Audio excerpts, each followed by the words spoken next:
looks back at history.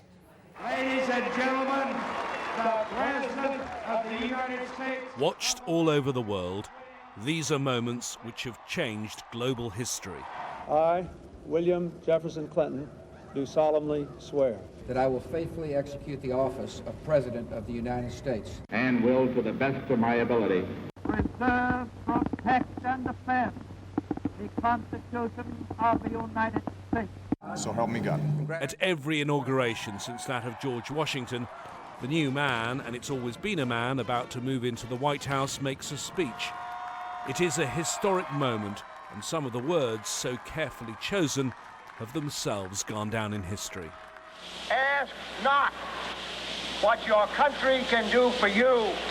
Ask what you can do for your country.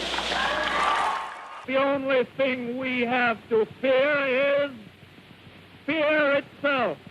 The orderly transfer of authority as called for in the Constitution. Contrast the eloquence and lofty ideals there with the sort of speeches we've heard from the man who'll be next to occupy the most powerful office on earth. The tradition was begun by George Washington, in which President Washington spoke about national unity, the common good, and most importantly, God's blessings upon our nation.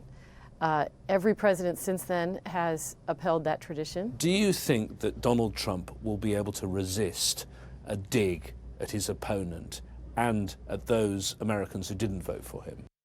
I would like to think that he would rise above this and pivot to a more lofty and forward-looking vision, whether his words match that or not in terms of lofty words. And that would certainly be my hope.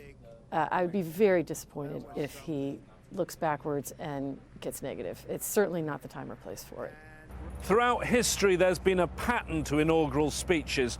They are solemn and historic. Will Donald Trump's be different? Well, look at his election campaign. Perhaps we're going to see something we've never seen before. James Bays, Al Jazeera, Washington, D.C. Earlier, my colleague Jane Dutton spoke with Mexico's former president, Vicente Fox, about his country's relationship with Trump.